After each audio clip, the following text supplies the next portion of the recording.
Well, welcome back to How Bad Is It? Montreal. You know, this is going to be an interesting team to watch this year. And I don't know that interesting is interesting good. So you look at the lineup, the first thing that stands out is Max Pacioretty still in the lineup. But there's been all kinds of rumors about him being traded, where he's going to go, what they're going to do. Can he really remain the captain with all the upheaval that's been going on? And just, it is a disaster for him. And what's Pacioretty worth? What is his value right now? Our team's going to say, we might offer you this, but since you have to trade him, we'll offer you this instead. And then you look down the depth chart and down the middle. Is Jonathan Drouin, and I'm just going by what Roster Resource had as their centers. I don't think Drouin plays down the middle. But the problem is this. So let's say you take out Drouin and you put in Domi. And let's say you put in Kotkaniemi. Let's just say that Domi ends up in the middle, Kotkaniemi ends up in a top center spot right out of the gate. That's one of the weakest center spots in the league. I even switched Plekanec and De La Rose, but I mean, you know, Plekanec could end up being number 4 and De La Rose the number 3. And then their wings, Shaw's on IR until probably late October. So taking Shaw out means that's one less guy who can score 15 goals. Paul Byron fell back to earth last year. He's still capable of 20 goals though. And honestly, I don't know what you do. I don't know what you do. Danault realistically should be a third-line center. That's where he belongs. I like Lehkonen, but I don't know how much offensive upside he has. Gallagher, he can score. He absolutely can score. But when you look at this first line, and Patches is supposed to be on his way out the door, and Drouin is not a center. They gave that up towards the end of the season. Are they going to go back to Drouin being a center? Because it didn't work. Are they going to stick a number 3 draft pick? And I get it. People are like, oh, Kotkaniemi's going to play. This is going to be great. We needed this big center. But he's a kid. And if you put Montreal's pressure on him, and look at this list, and here's the problem. Almost any other team I look at, I can say I can see star players. I can see star players in there. You look at Edmonton, you can see star players. Carolina, sure. Even Carolina. Vancouver, yeah. I could see Besser, and I could see Horvat on some level, too. Montreal, you've got Gallagher, Drouin under the right situation, and Kotkaniemi projects to be a star, but I'm concerned. I'm concerned. And this blue line, with Alzner, Petrie, Mate, Ben, Schlemko, Juleson, and then as an extra, Ouellet's there. Weber, of course, is on the IR. This is a rough spot for them. Jordy Ben should not be in the top 4. Not for any extended period of time. Mate was good. I like Mate. But the problem is this. Petrie's a solid top 4 defenseman. Alzner, the funny thing is, on Cap Friendly, the most popular buyout, meaning people go to the site and they try to calculate a buyout. The most popular one to calculate a buyout with was Karl Alzner. Meaning there are a lot of Montreal fans going, okay, Alzner's been a disaster. If we buy him out, how much does that save us under the cap to improve things? The problem is they can't. They can't buy him out. They couldn't have bought him out because who replaces him? Montreal has some real issues here. And if you look at this forward group, and if you say, well, maybe Delorier doesn't play, well, Fraze, Scherbak are guys who are on the fringe. Scherbak looks like he may be on the way to becoming a regular player. McCarron is a center, has no offense whatsoever. None. Is Kirby Reichel going to get a shot at an NHL job with the injury to Shaw? Is that going to bring him into the lineup? And then Poehling. What are they going to do with Ryan Poehling? Does Poehling get... How far out is Poehling? It's rough. And then in net, if Niemi has issues, they've got Lindgren. And then one that I had to put on the board is Etienne Marceau. Etienne Marceau was a goaltender that in NHL 12, I believe it's NHL 12 or NHL 13, became a dominant, fantastic goaltender every single time around. So when I see him in a depth chart, I find it weird. Where I'm like, hey, I remember that guy. He's the guy from the video game. He was awesome. And then I look at his stats, and I'm just like, okay, so he's been in the East Coast League, and he had 2 games for Wilkes-Barre last year, and now he signed an AHL contract with Montreal's farm team. So it's weird to see him there, but it's just a side thing.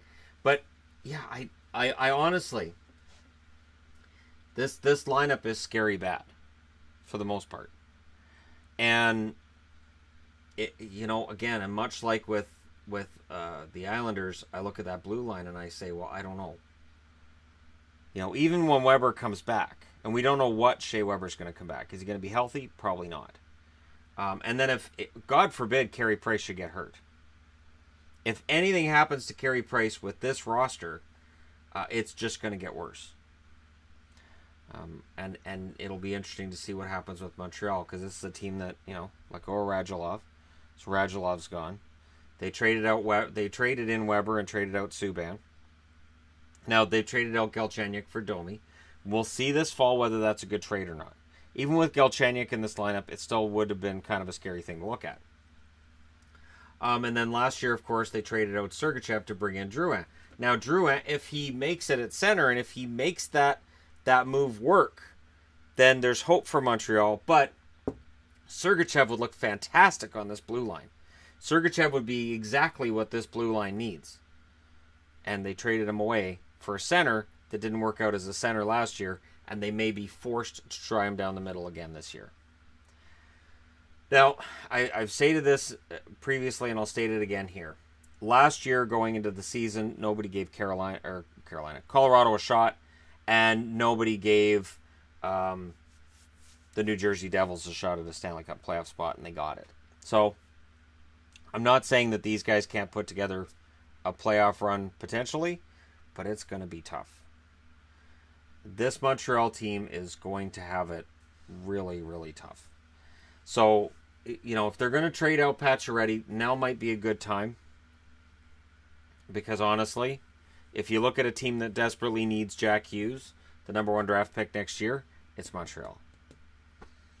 Acquire first-round picks, get your best chance to get that number 1 draft pick, and hope that Carey Price's health holds.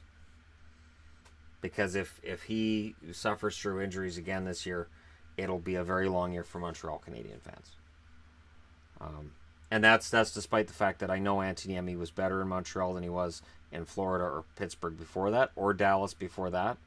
And I'm also aware that Charlie Lindgren played well when he was called up last year, but they're not Carey Price. A healthy 100% Carey Price that can put up those .930 save percentages that he was not that long ago absolutely changes this entire picture. He is the type of goalie that can pull a team that maybe shouldn't be there into the playoffs. He can do that. He's got that ability. Carey Price, for me, is still one of the best goaltenders in the league. And now that he's had, a couple injury-plagued seasons in there, and his numbers weren't necessarily that great this past year, he's kind of under the radar. So for people who are like, I'm getting into a pool, what should I do? For fantasy, Price might be okay as long as you're not measuring goaltenders by wins. I would think if it's just by stats, Price might be worth a shot. Because I think Price is due for a bounce-back year. But I don't know that this roster for Montreal is going to be able to get it done.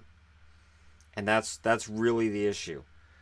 Is it a long-term rebuild? And again, if you put Subban and Sergachev in this blue line, you have a whole different team. And just one last point here that I'll make. There's Montreal fans that get upset about this. And they'll say, well, what's done is done. You have to move forward and rah-rah team. And I get that. But you also have to look back and say, wait, the team has made these mistakes.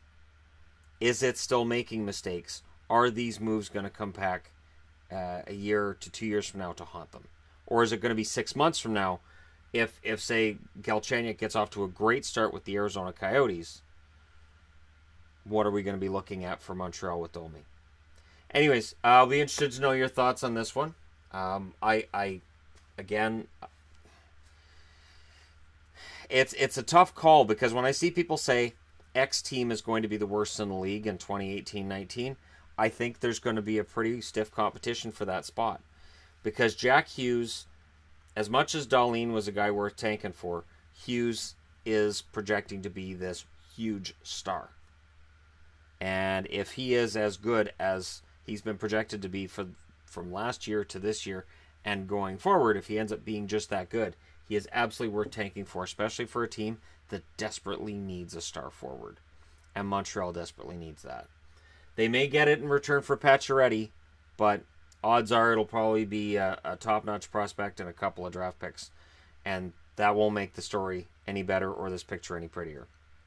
But let me know your thoughts. Hit like and subscribe if you're browsing your way through. You just happened upon this video.